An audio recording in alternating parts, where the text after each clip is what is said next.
Assalamualaikum warahmatullahi wabarakatuh. Balik lagi bareng Guru Uncu KFV di sini. Oke, kali ini kita mau melanjutkan bab hakikat dan peranan ilmu kimia, materi kelas 10 semester 1. Oke, sebelumnya pada part 1 kita sudah membahas tentang peranan ilmu kimia dalam kehidupan, hakikat ilmu kimia, dan metode ilmiah. Nah, pada kesempatan ini, part 2 kali ini kita mau bahas tentang keselamatan kerja di laboratorium dan mengenal peralatan dan bahan kimia di laboratorium. Nah, tujuan dari pembelajaran ini adalah siswa mampu memahami bagaimana pentingnya keselamatan kerja saat kita praktikum di laboratorium. Kemudian, siswa bisa memahami fungsi dari peralatan kimia di laboratorium. Lalu, siswa juga bisa mengenal simbol maupun sifat dari bahan kimia di laboratorium.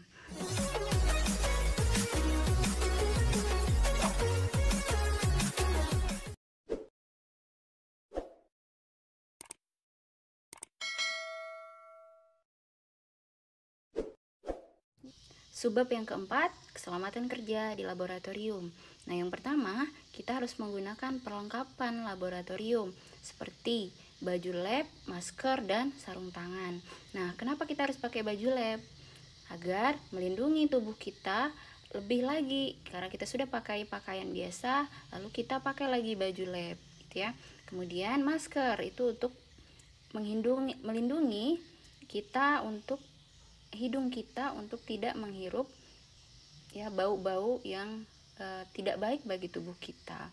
Lalu kemudian sarung tangan. Sarung tangan ini fungsinya untuk melindungi tangan kita dari iritasi atau dari melindungi dari bahan-bahan kimia yang seharusnya tidak boleh kita pegang, seperti itu ya. Kemudian yang kedua, merapikan rambut agar tidak mengganggu kerja.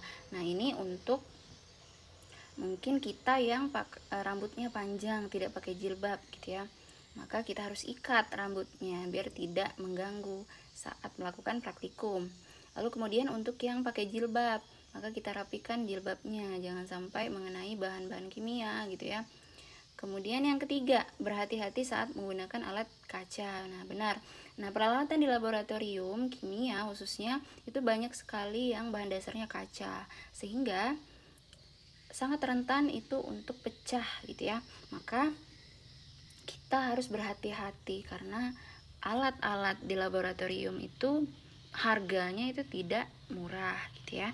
Kemudian yang keempat, mengambil bahan kimia menggunakan alat bantu seperti pipet, sendok ataupun pinset. Nah, ini benar ya. Jadi kalau di laboratorium kita tidak pakai sendok gitu ya atau pakai centong.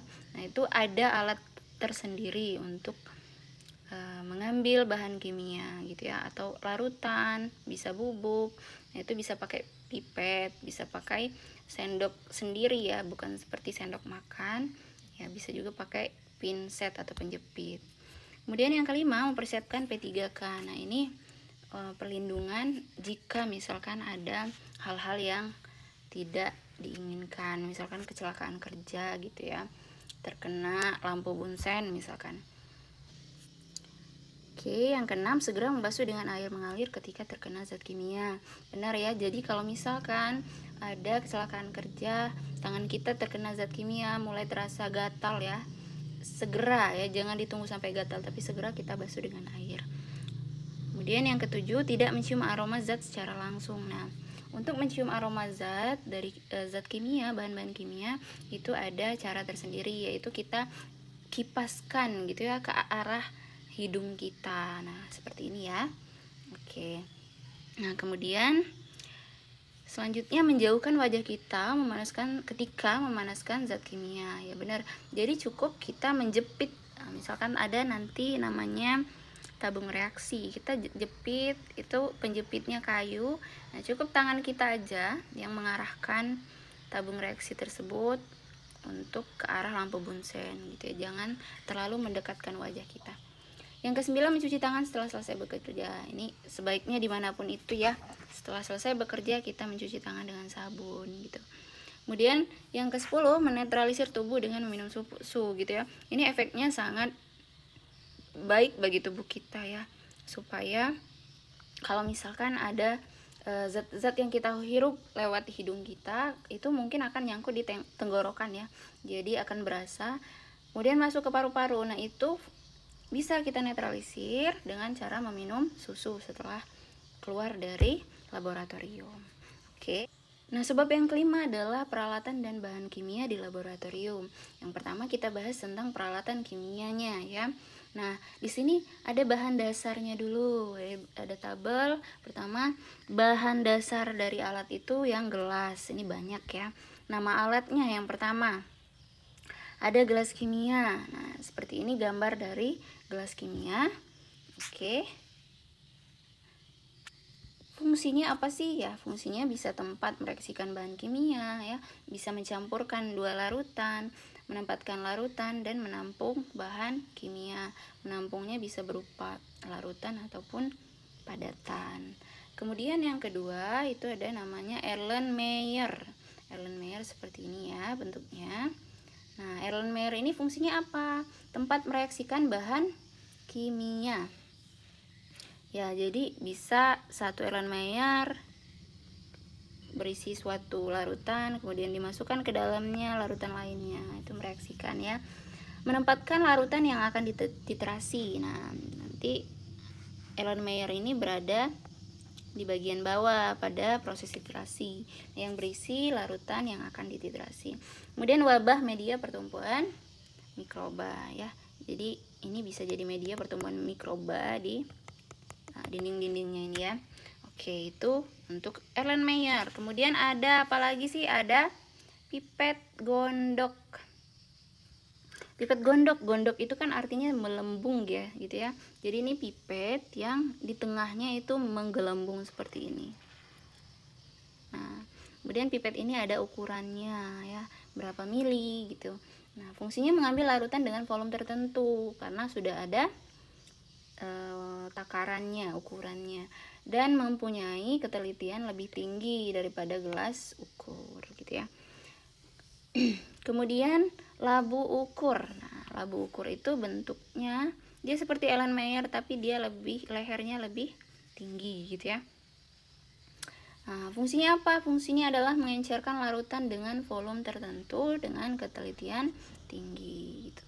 Nah, inilah kenapa peralatan kimia itu terbilang mahal ya, karena yang membuat dia jadi mahal itu adalah ukurannya ya. Ya, dengan bentuk yang tepat dan ukuran yang tepat. Nah, misalnya ukuran seperti ini adalah 2000 mili, berarti 2 liter. Nah, untuk membuat alat ini sehingga bisa menampung pas 2 liter, itu kan berarti butuh ketelitian ya. Butuh alat yang canggih untuk membuat alat ini. Seperti itu ya. Nah, kemudian ada corong. Nah, corong ini bisa kamu lihat corong plastik ya, kalau biasa beli bensin eceran seperti itu ya. Sama, cuman ini bahan dasarnya adalah gelas atau kaca. Nah, untuk menyaring campuran kimia, nah ini bisa disaring, diletakkan di sini ada namanya kertas saring, nanti kertas berupa kertas sehingga bisa menyaring. Untuk memindahkan larutan dari satu wadah ke wadah lain, misal nih saya mau mindahin dari labu ukur 1 ke labu ukur lainnya ini, nah maka bisa kita gunakan corong biar larutannya nggak kemana-mana, nggak sampai tangan ya, nggak sampai keluar gitu ya. Itu untuk corong. Kemudian ini ada namanya pembakar bunsen. Nah, isinya apa sih di dalam sini? Isinya adalah spiritus. Itu ya, pembakar bunsen. Fungsinya tentu untuk membakar zat, bisa langsung zatnya. Oke. Alatnya yang di dalamnya terdapat zat. Ya, kita dekatkan ke apinya atau bisa nanti berupa seperti kompor gitu ya. Jadi ini bahan bakarnya gitu, memanaskan larutan juga bisa. Kemudian gelas arloji. Nah, ini seperti piring cuman dia cembung bentuknya. Ini untuk wadah zat kimia yang berwujud padat, biasanya untuk nimbang gitu ya, atau wadah zat yang akan ditimbang dimasukkan ke sini. Ini untuk padatan aja ya, karena kalau larutan nanti dia nggak seimbang. Kemudian yang Selanjutnya ada buret. Nah, buret ini contohnya seperti ini ya. Jadi dia seperti labu ukur tapi dia panjang dan ada di sini seperti kerannya. Nah, bisa dibuka, bisa ditutup, gitu ya. Nah, ini merupakan wadah larutan yang berfungsi sebagai pentitrasi. Ya, ini contoh dari percobaan titrasi, gitu ya. Jadi inilah buretnya. Oke, itu untuk buret. Selanjutnya ada tabung reaksi. Nah, ini tabung reaksi. Tabung reaksi ini sifatnya dia lebih tahan ya, lebih tebal, lebih tahan panas. Tahan panas karena ini yang bisa kita bakar langsung ke lampu bunsen tadi. Wadah larutan dalam jumlah sedikit bisa ya. Kemudian wadah sampel yang akan dibakar dengan pembakar bunsen yang tadi. Lalu selanjutnya tabung ukur. Nah, tabung ukur ini alat ukur volume larutan yang tidak memerlukan ketelitian tinggi. Misalnya kita mau bikin praktikum yang sederhana, maka mengukur banyaknya larutan itu ya cukup dengan labu ukur ini aja, tabung ukur aja, gitu ya. Ini tidak terlalu tinggi ketelitiannya. Kemudian melihatnya nanti kita harus dari samping. Udah 1000 mili belum sih? Jadi kita nggak boleh ngelihatnya berdiri sementara tabung ukur ini di meja. Jadi seperti kita melihat dari atas. Udah 1000 mili belum? Nah, itu belum tepat ya. Itu sangat rendah ketelitiannya. Maka harus dari samping kita lihatnya. Selanjutnya, bahan dasarnya logam, ada sendok spatula. Sendok spatula ini ada dua bagian ya, ujung-ujungnya ini. Ini untuk memindahkan ya, bisa mengurangi atau menambah zat padat yang sedang ditimbang gitu. Bisa juga fungsinya untuk mengaduk campuran gitu. Ini kan seperti sendok ya. Bisa berfungsi untuk mengaduk campuran. Selanjutnya klem buret. Klem buret ini adalah penghubung antara statis besi dengan si buret gitu ya. Contohnya seperti ini tadi. Nah, statif. Oke. Itu untuk klem buret. Kaki 3. Nah, kaki 3 ini adalah teman dari si bunsen. Ya, ini seperti kompor atau tungku, penyangga pembakar bunsen. Nah, pembakar bunsen, kaki 3 ini disertai dengan ini penyangga panas. Jadi kita letakkan di atas ini, nanti pembakar bunsennya di bawah, gitu ya. Oke, pembakar bunsen tadi seperti itu, diletakkan di bawah sini, lalu penyangga panasnya taruh di atas. Nah, maka siap untuk memanaskan larutan. Selanjutnya ada statis seperti ini ya.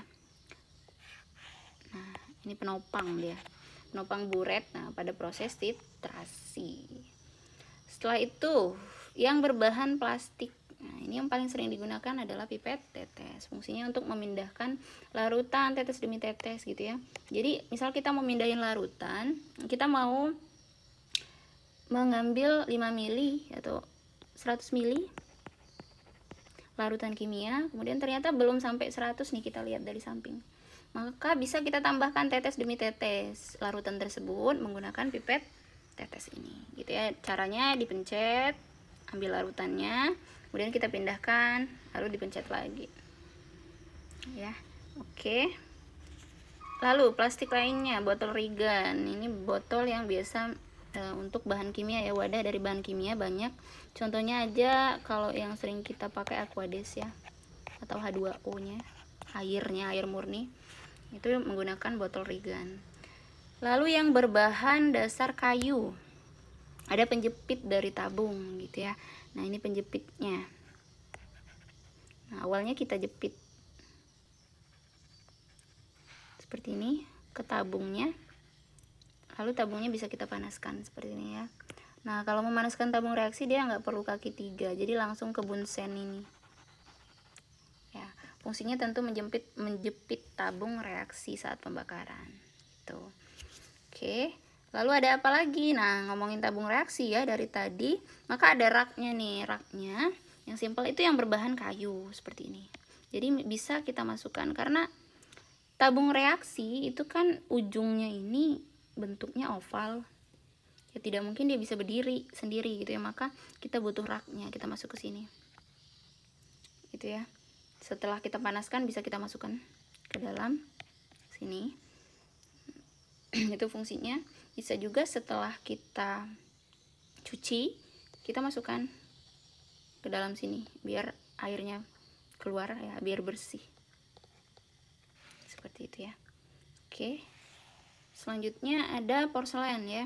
Bahan porselen itu cawan beserta di sini penghalusnya ya, untuk menghaluskan bahan kimia yang padat. Jadi ini seperti ulekan di laboratorium. Lalu ada plat tetes. Ini wadah sampel bubuk ya, atau larutan. Jadi kita bisa lihat sampel, kita bisa bariskan di sini karena banyak ya. Bisa sampai 12 sampel.